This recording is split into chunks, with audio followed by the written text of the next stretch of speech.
Welcome. You are watching Line Screw 1.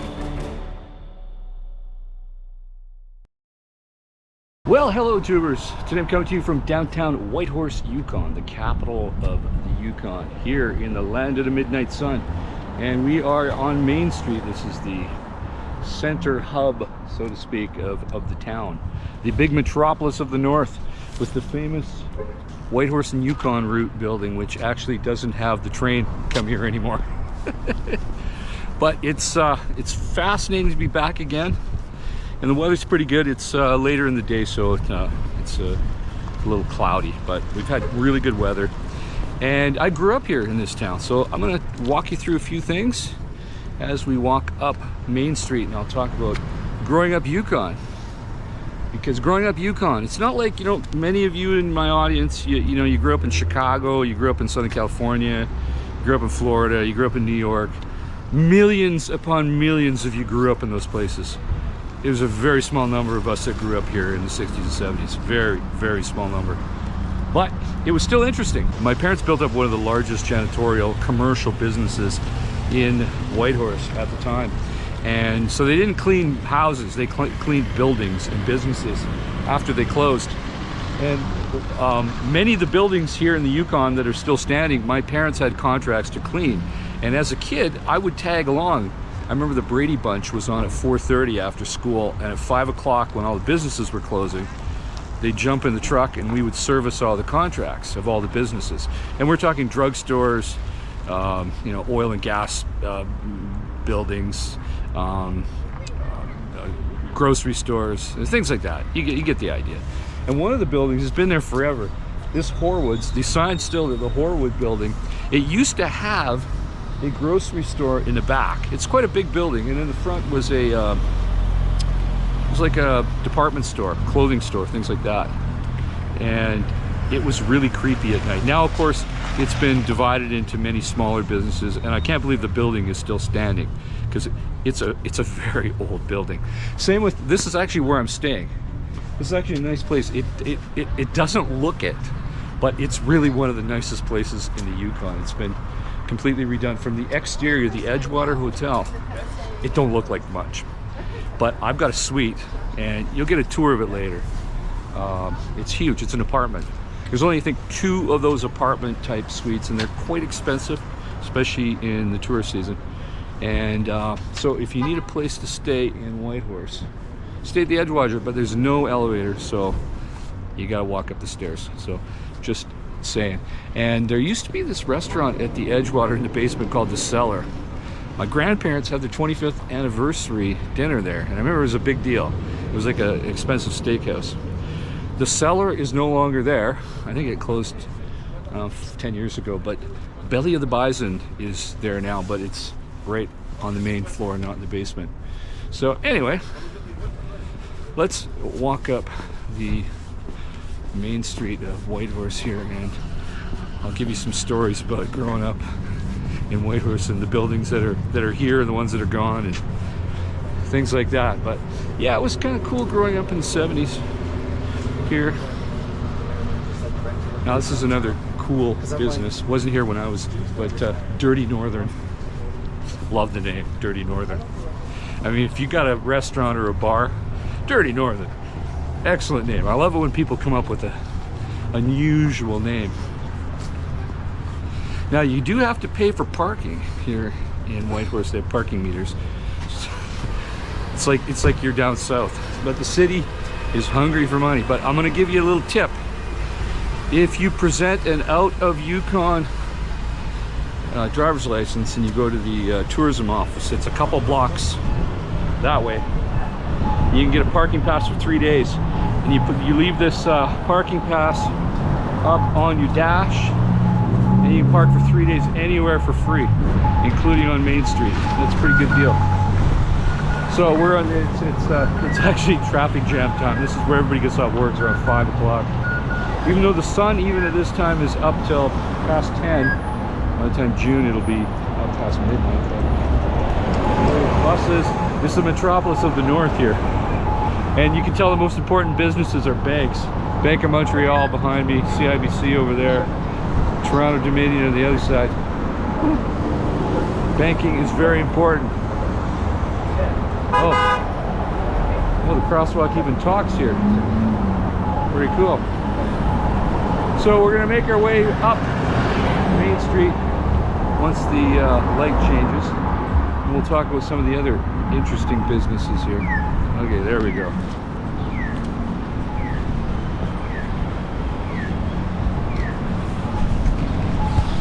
Oh, the Royal Canadian Mounted Police are here.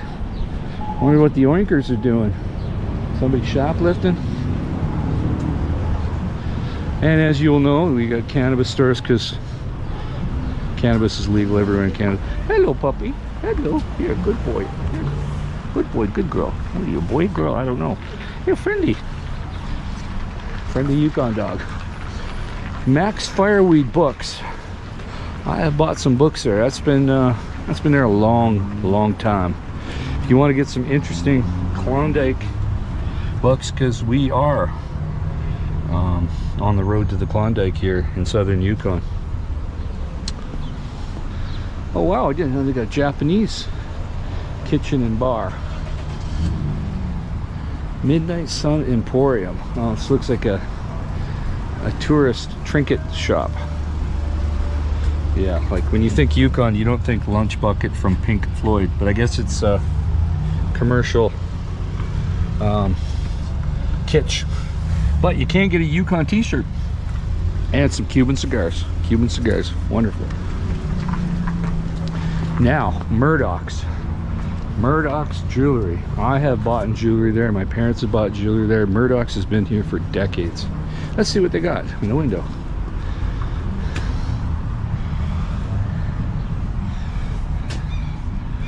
Yeah, if you want to look for gold jewelry, gold nugget jewelry.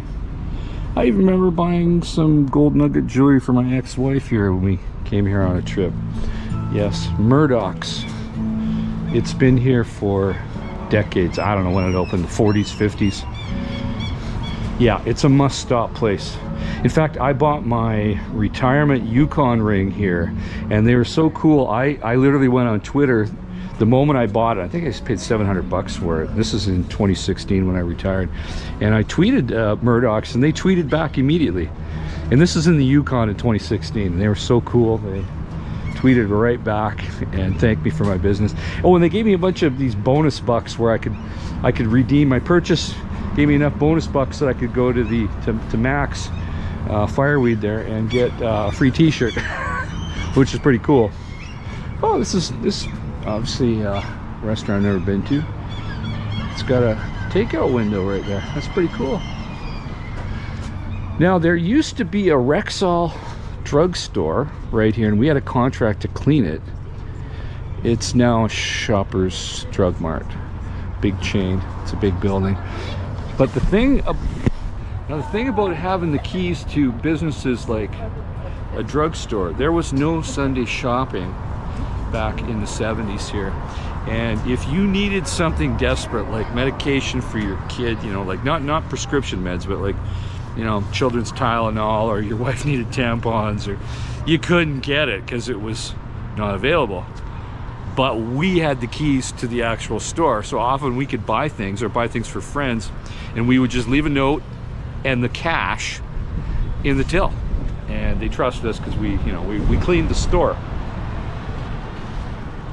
And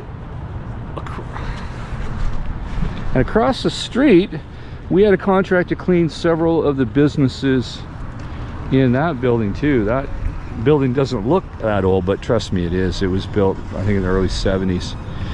And we cleaned a bunch of the businesses. I remember there was a cab company and a bunch of offices.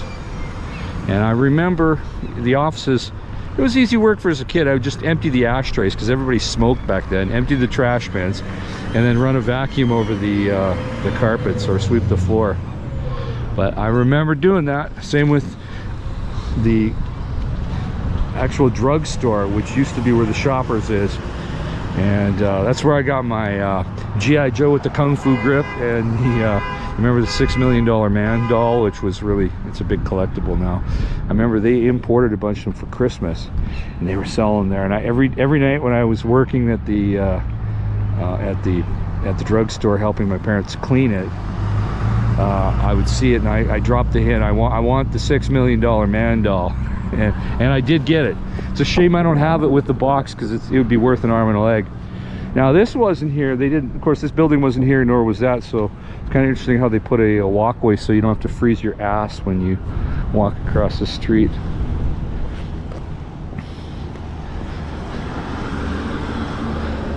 Now across the street over there is all the federal government buildings. There was a very different building there. It was kind of a drab, brutalist designed green and white, two-story with a basement, a federal building. And it was ugly, and it's since been torn down and replaced. So that's where you go if you have any federal issues like unemployment insurance, passport. You get the idea. So it's a modern building. A lot of government workers work there. And like I said, this building here is new. Now Hogans, the Hogan family, they have been here forever. And this building coming up on the left here, the Hogans Heritage Gallery, and the sports experts. Hogans has been in the retail business and many other businesses for many years. And Hogans, I remember going into Hogans as a kid all the time. In fact, they used to have this massive taxidermy grizzly bear in there, and I thought it was super cool. But the Hogan family, yeah, they were kind of one of the famous money name families that have stuck around. And the thing about growing up in the Yukon is everything's the same but a lot different. And I remember how the cable TV system occurred here in Whitehorse. The Hogan family and a bunch of other investors, I think some lawyers, they got together in the 70s and they realized, hey, people have a lot of time on their hands and nothing to do in the winter time except watch TV, but we ain't got any TV. Actually, early in the 70s, the Anik satellite for CBC Northern Service came, and that was like mind blown. One channel CBC, so we could watch Hockey Night in Canada and curling, and it was live. It was like, wow, this is amazing. So what the Hogan family did and a bunch of investors, they created Whitehorse cable TV, and they strung cable lines all over the city. And what they did was they videotaped all the channels from down south in Vancouver, but including the American channels, NBC, ABC, CBS, and of course, I don't know, what was it, CTV, Global, things like that. And they would tape all these channels, and they would put the tapes on an aircraft, because there was daily jet service on CP Air, by the old orange airplanes. I've flown them, the old CP, and the stewardesses had really sexy orange hot pants and stuff. It was quite something to behold. But anyway, they'd fly these tapes up of every channel recorded, like 24 hours a day, up here, and then they'd play them 1 week later. So, for example, the NBC movie of the week, when you watched it here in Whitehorse in the 70s, it was 1 week later. Everything was 1 week later, except for the one live channel at the time, which was CBC, Canadian Broadcasting Corporation. Which was fine, but if you wanted to watch like the Super Bowl, you're watching it 1 week later. Now, as for me, I remember watching all the cartoon channels from KVOS TV. Those of you who live in Bellingham, Washington, you'll remember KVOS TV. And I remember, and I loved watching those cartoons. And I didn't care it was a week later, because they're cartoons. When were these cartoons done? All in the 50s, 60s? So, interesting sculpture dedicated to all those who follow their dreams. Yes, the prospectors and their dogs. The dog's carrying a pack. So yeah, it was kind of weird growing up Yukon. And as for school, I went to Whitehorse Elementary. It's still there, about 7 blocks that way. We had a gun range in the basement. A gun range. Now, they didn't allow anybody to use the gun range during the day, but once class was out around 3 o'clock, by 5 o'clock, they were in the basement shooting their guns. I remember my dad going to a turkey shoot there. Can you imagine nowadays a gun range in an elementary school? But that's what we did, because what else are you going to do with a basement in the wintertime? It's a perfect place to have a gun range. Perfect. But political correctness, you're not allowed to do that anymore. So the gun range is gone. Including, I remember on Main Street right here, everybody in the 70s had a gun rack in their truck. Gun rack. And you had a rifle. You could literally walk down this street right here like I'm walking, and you'd see truck, truck, truck. The only cars back then was like, you know, if your wife had a job, you'd buy her like a cheap little car. But everybody had trucks. And you had a gun rack, and you had a rifle, or 2, maybe even 3. Nobody cared. Nobody cared. In fact, one of the suburbs, Porter Creek, I grew up in Riverdale, where at the time that's where all the rich people lived, even though I would never call myself rich, or my family wasn't rich. They had a few good years, but they had a few bad years too. But in the neighborhood of Porter Creek, which is about 5 miles that way, I remember one night we were at a friend's of the family's house, and we were shooting handguns at night in the backyard, in the city limits of Whitehorse, in the 70s. And do you think the police were called? Nope. Nobody cared. Nobody cared. It was the 1970s. In fact, I guarantee you all the neighbors heard the handguns going off, but they were just probably saying to themselves, hey, they're just shooting handguns. What's the big deal? Nowadays, if you did that, the RCMP are coming, and the Popo are going to take you to the Whitehorse Correctional Center, and you're going in front of a judge.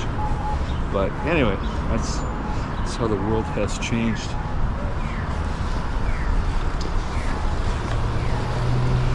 And even the proliferation of stoplights. In the 70s, we had stoplights here at this intersection and the one above it. And I remember there's like maybe 2, 3 more. There are stoplights everywhere here. This is like a metropolis. It's like New York City. Of course, I think when I lived here in the 70s, population was probably, the whole area, maybe 15,000. I think now the area is maybe 35,000. The whole territory only has 50,000. So it's a vast area with not a lot of people. And this is the metropolis of the land of the midnight sun. You do have a Walmart here. You do have a Canadian Tire. You got a McDonald's. In fact, the McDonald's is probably the most isolated McDonald's from any other McDonald's in North America. I think the closest one will be Anchorage or Fairbanks, or as the crow flies, I think Juneau, but that's, you can't drive to Juneau. Now this is one of only 2 locations for McDonald's in the Yukon. This one here in Whitehorse, and the other one a few blocks away at the Walmart. But the funny thing was, growing up in Whitehorse, you would see the TV commercials from the United States about McDonald's in the 70s, and it was like, what the hell is this? This looks like a big deal, especially when I was a kid. And the first time I ever tried McDonald's was in Alaska. That's the closest one. And in fact, we drove over 700 miles one way to a McDonald's in Anchorage, Alaska. So over 1,400 mile trip, round trip, just to try McDonald's. And I remember on that trip too, I tried Dr. Pepper for the first time because it was not available in the Yukon. And I figured, ooh boy, Dr. Pepper, ooh, it's a weird flavor. In fact, since I had my first Dr. Pepper, probably only had 2 or 3 more. It's not my favorite. It's just not. But that's the thing about life up here in the north. It's always different. So yeah, let's walk around the Horwood building here now that we're back to the water. Oh, and we'll end the tour here at the Yukon River, the namesake of the territory. Territory got its name from the river, which is the third longest in North America. And I believe, anybody that's a geography nut, correct me if I'm wrong, but I believe this is the highest elevation navigable river in the world. It's the elevation here is around 2,200 feet, but it can be navigated right to the Bering Sea at sea level, and it is navigable up to the hydroelectric dam, which is about 2 miles in that direction. So that's quite impressive that a river, you could enter it from the Bering Sea and you could theoretically navigate, which they did during the Klondike days. That's how they a lot of people got here that didn't want to hike over the mountains. You can navigate all the way to the capital here, Whitehorse. And here we are at the mighty Yukon River. And as you can see, it's flowing good. Ice is out. And wow. Keep Yukon weird. Keep Yukon weird. Somebody left their boots here. Wow, that's Yukon weird. I get the feeling somebody may be homeless. Because there actually are a few homeless here. Now, if to be homeless up in the Yukon, that's a serious thing. Probably got new boots, just left the old ones there. But funny thing is, there's a trash bin right there. So keep Yukon weird. Anyway, that's my story for today of growing up Yukon. Put your comments down below. And from the land of the midnight sun, I bid you adieu and keep your wheels on the ground. Over and out. Can go to figure out what we've done, what we need to do. Yeah, I got you, I got you, I got you.